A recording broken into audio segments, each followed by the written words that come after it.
دوستو السلام علیکم، میں آپ کا دوست عمران مدینہ ولاگ سے مدینہ منورہ سے مخاطب ہوں۔ آپ لوگ اس وقت مسجد سیدنا ابو بکر صدیق رضی اللہ تعالیٰ عنہ دیکھ رہے ہیں، جو کہ مسجد نبی کے بالکل ساتھ میں ہے، اور حجاج کرام بھی کافی تعداد میں موجود ہیں۔ یہ مسجد نبی پاک صلی اللہ علیہ وآلہ وسلم کے وقت میں بنائی گئی تھی، اور بعد میں اس کو ترکیوں نے سلطنت عثمانیہ کے دور میں تعمیر کیا تھا، اور یہ ابھی اسی شکل میں موجود ہے۔ اور غالباً یہ جو حجاج کرام موجود ہیں یہ بھی ترکیہ کے ہی ہیں۔ تو آپ لوگ میرے چینل کو لائک، شیئر، سبسکرائب کریں تاکہ میری آنے والی ہر ویڈیو آپ لوگوں تک پہنچ سکے۔ یہ خلیفہ بلا فصل سیدنا ابو بکر صدیق رضی اللہ تعالیٰ عنہ کے نام سے بنائی گئی مسجد ہے۔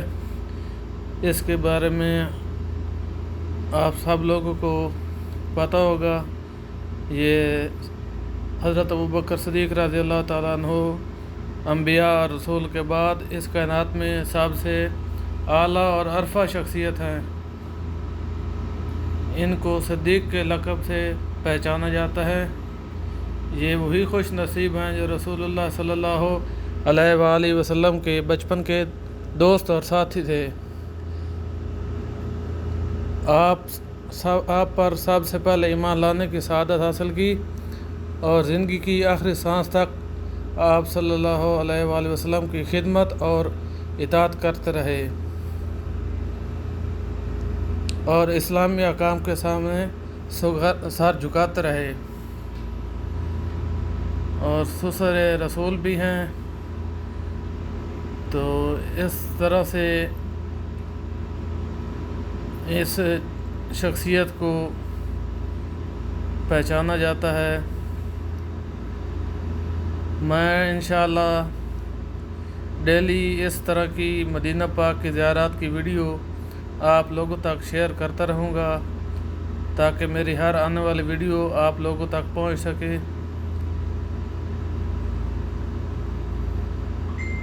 آپ دیکھ سکتے ہیں اس کی تعمیر بھی کس طرح پتھروں کو کاٹ کے، اور پھر اس کو ماشاءاللہ کتنی خوبصورت کٹائی کر کے پتھروں سے اس کو تعمیر کیا گیا ہے سلطنت عثمانیہ کے دور سے، اور ابھی اسی شکل میں آ رہی ہے۔ اور یہ ساتھ میں گلی ہے جو مسجد نبوی کی طرف جاتی ہے، اور بازار بھی ہے، حجاج کرام جا رہے ہیں۔ تو آپ لوگوں سے ریکویسٹ ہے کہ آپ لوگ میرے چینل کو سبسکرائب، لائک کیجیے گا۔